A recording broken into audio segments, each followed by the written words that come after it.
Hello and welcome to the Daily Brief Show by Zerodha. I am your host Anurag Bansal. In this special episode, I will cover the top 5 stories that we've spoken about in the last week. So let's begin. Every country in the world makes a business pitch to their investors to raise capital. America says things like, "Hey look, we are huge and we are rich. We'll give you money to buy whatever you're offering." China says something like, "We are even bigger and we get things done. We've built our country around making things for the world, and if that is what you want to do, we'll do it." Now under PM Modi, here is what India pitches to others. "We want you to make things here for the world. We are cutting taxes, we are simplifying our laws, and if you want to make stuff in India for India, we'll give you land and subsidies as well. And we're making world-class infrastructure so you can also ship out whatever you make." Now look, that's not really a bad pitch, but somehow it does not seem to impress as many investors as one would hope for. In 2023, FDI or foreign direct investments into India fell by 43%. Now even though we're the world's 5th largest economy, when it comes to drawing foreign investment, we come 15th. Lately, in fact, more money is leaving the country than what is coming in. Now without investment, we simply cannot scale up manufacturing in the way we would ideally want to. In FY 2024, manufacturing was just 12.84% of our GDP. That is the lowest it has been in 1 decade. So what's really happening here? A new article by Josh Feldman and Arvind Subramanian has a theory around this. They say that investing in India can give you great returns, but it also comes with special risks. If you want to take a long-term bet on India, there is an off chance that on any random day, your investment will suddenly lose all its value. And that thought is scaring investors. In their article, Feldman and Subramanian point to 3 habits of our government. First is that the government supports national champions, or homegrown companies in other words. Now from the government's perspective, that practically makes sense because large companies export a lot and can bring a lot of money to India. But if you as an investor want to invest in an industry that also has a national champion, then the playing field could be really against you. Second, there's a bit of arm twisting that happens. See, the Indian government is very powerful. Its many agencies can upset your business on a whim. An ED raid might hit you on any given day, or the government might suddenly tell you that there is a brand new tax you have to pay for something that happened 5-6 years ago. This way, even if a business idea looks great today, it might not really be. Third, your supply chain may fall apart overnight. A big part of any business is figuring out where to get your raw materials from. If the best supplier for something is located abroad, ideally you would want to import it from there. But there is a risk that the government can suddenly impose a big import duty on your supplies. In such cases, you will suddenly have to rethink all of your operations from scratch.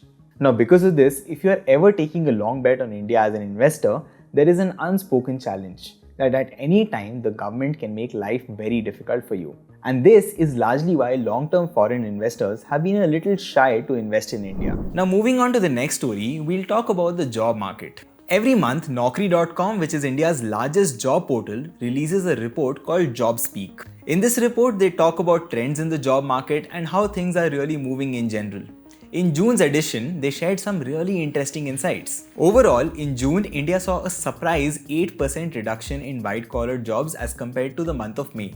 Now, according to Naukri.com, hiring in June typically remains flat, so an 8% drop was a little surprising. But this drop in overall numbers also comes with some bit of positive news. See, while all metro cities saw a decline in hiring, emerging cities, especially in and around Gujarat, saw a massive spike. This is great news because it shows that India's workforce is becoming more evenly distributed across the country. India's over-dependence on cities like Bangalore, Mumbai, Delhi, etc. is reducing. By the way, this also means less traffic jams. But the reduction in cities like Bangalore, Mumbai, Delhi could also be due to a general slowdown in the IT sector. According to TeamLease, which is another leading job portal, IT services company would earlier maintain a bench strength of about 20 to 30% of their entire workforce. But now this has slowly started to reduce to 10%. And this is happening because companies are now focusing on upskilling and training their bench employees for redeployment. And this could also explain why IT hiring has slowed down a fair bit. However, another thought is that the slowdown could also be because IT companies want to wait until the US election results in November this year.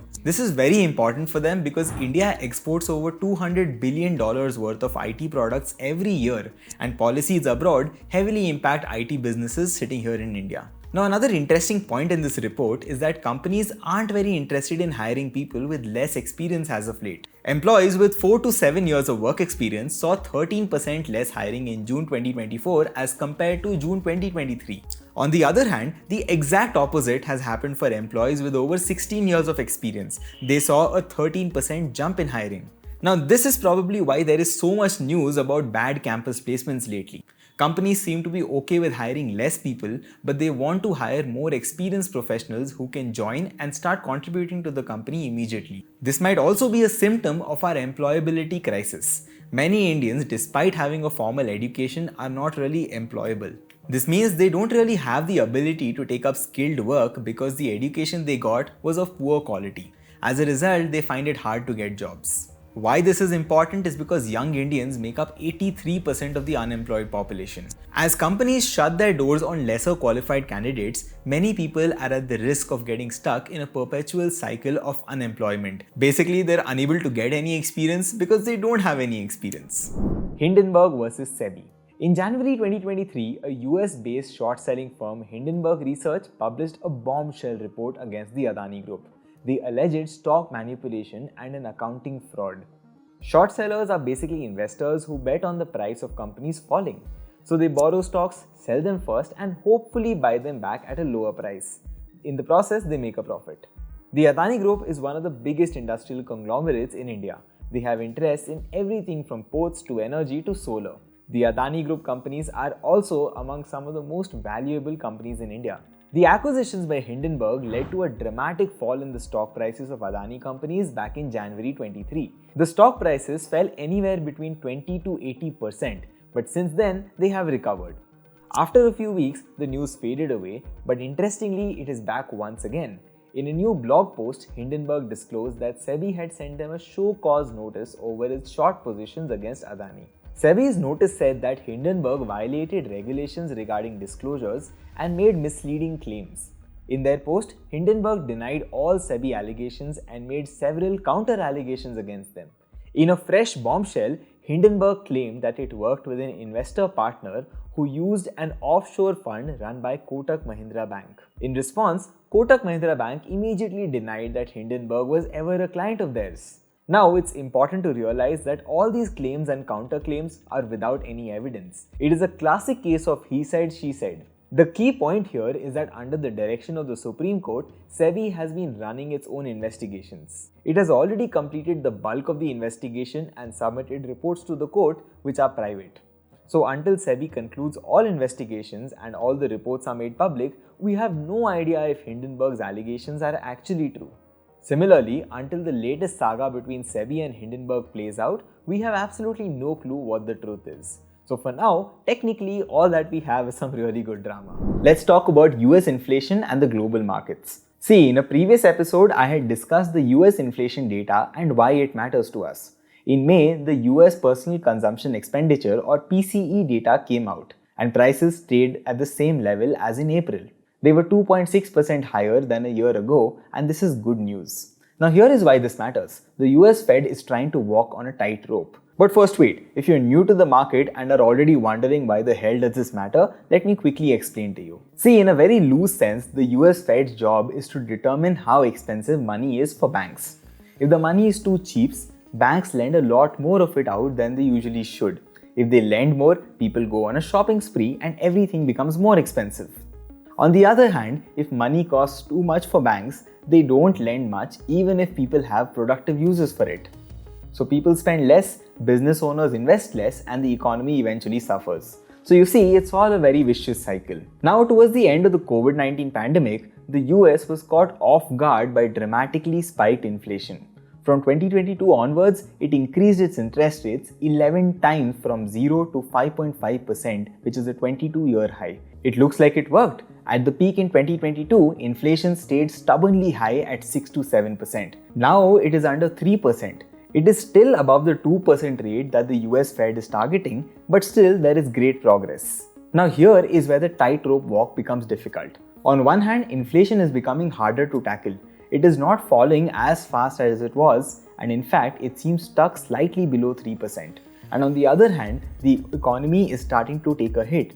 American GDP forecasts are saying that economy is slowing down. So the risk is that the Fed may be too late to cut rates and that the US economy would have already slowed and unemployment might have become very high. So it's a very difficult time to be the Fed chairman right now. The Fed is holding interest rates steady for now. At a recent central banking forum, Jeremy Powell, the Fed chairman, said, and I quote, "We've made quite a bit of progress in bringing inflation back down to our target. The last reading and the one before it, to a lesser extent, suggests that we are getting back on the disinflationary path. We want to be more confident that inflation is moving sustainably down towards 2% before we start the process of reducing or loosening policy." Now, why does this matter to you in India? Look, as someone said, it is the dollar's world. We are just living in it. If the US interest rates remain high, the dollar will remain in short supply. Because we deal in rupees, dollars shall stay more expensive for us, which means imports will stay costly. And that is bad news for anyone who imports a lot. More specifically to the markets, a stronger dollar means that emerging markets become less attractive for foreign investors. Even if a company gives you fantastic returns in rupees, if the rupee falls against the dollars, these returns might not mean too much. So FPIs may either pull out money from India or they might reduce their investments. If US does cut interest rates, it is good for us, the markets and your investments. Now talking about India, inflation has taken a similar path in India and the US. In the RBI's meeting last month, it kept interest rates unchanged at 6.5% for the 8th time in a row. Interestingly, however, two members of its monetary policy committee voted for a rate cut. According to them, the monetary policy works with a lag, and if we do not cut interest rates for now, growth may suffer 1 year from now. Interestingly, speaking at an event, the RBI governor said, and I quote, "There is one game where if you make a wrong move, you are finished. That is the game of chess. Therefore, as in the game of chess, we cannot afford to make any mistake or policy error or any wrong move. We have to play our game and decide our monetary policy actions primarily driven by the inflation numbers and the outlook that we have." Now let's move on to the next story for the day. Imagine you want to lose weight. There's generally only one way to do that: eat less and exercise more. But now there is another one. You can get yourself an injection instead. And no, I am not kidding. See, some of the most important inventions are often a result of accidents, like the N95 mask and even sticky notes. This is also true here. Many years ago, scientists were looking for a way to treat type 2 diabetes. They decided to target receptors that regulate blood sugar levels. Over the next few decades, people learned to devise drugs that hit these receptors. The Danish giant Novo Nordisk tried semaglutide. Its American rival, Eli Lilly, experimented with tirzepatide. Both began their lives as diabetic medications. One lucky accident was that the same receptors responsible for regulating blood sugar were also responsible for managing hunger. This way, they could slow down the rate at which your stomach becomes empty and tell your brain not to look for more food. This means it not only solved for diabetes but also made people eat less. So people taking semaglutide or its equivalents magically seemed to lose their appetites. In 2021, a study found that people on semaglutides dropped 15% of their body weight. Now, these drugs don't just help people lose their weight. There is also evidence that they reduce the risk of heart attacks and strokes. Even more dramatically, there is some more evidence that these drugs might cure all kinds of addictions, from biting one's nails to alcoholism to even shopping addictions. Now, while losing weight might sound like good news, and it probably even is, there are side effects to it.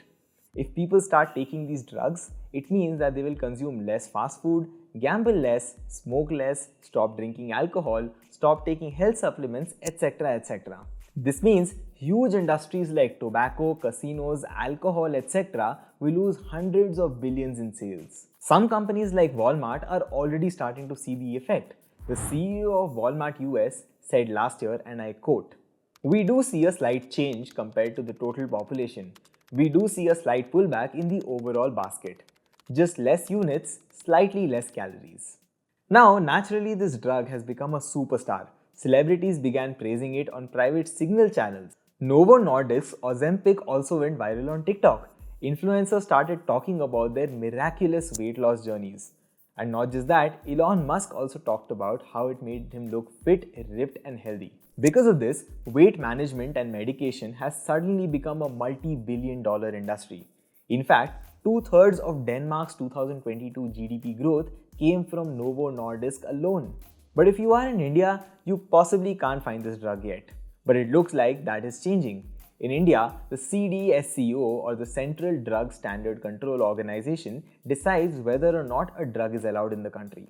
To be clear, they've said absolutely nothing on the matter so far. The CDSCO has subject expert committees that study a drug and recommend a course of action. One of them has been looking at Eli Lilly's Mounjaro, and they've given their go-ahead. Not for diabetes, mind you, but for long-term weight management. Eli Lilly still has a few procedures though, and the CDSCO is yet to give the drug its final approval. But as things are going currently, Mounjaro might hit the market as early as next year. Ozempic is also gunning for approval. Now this is big because India has the third highest number of obese people in the world. In 10 years' time, more than 1/10 of the country will be obese. So no wonder these pharma giants are keen on making their debut in India. Now with that, we come to the end of today's episode. I hope you found value in it and I'll see you tomorrow. Have a good day.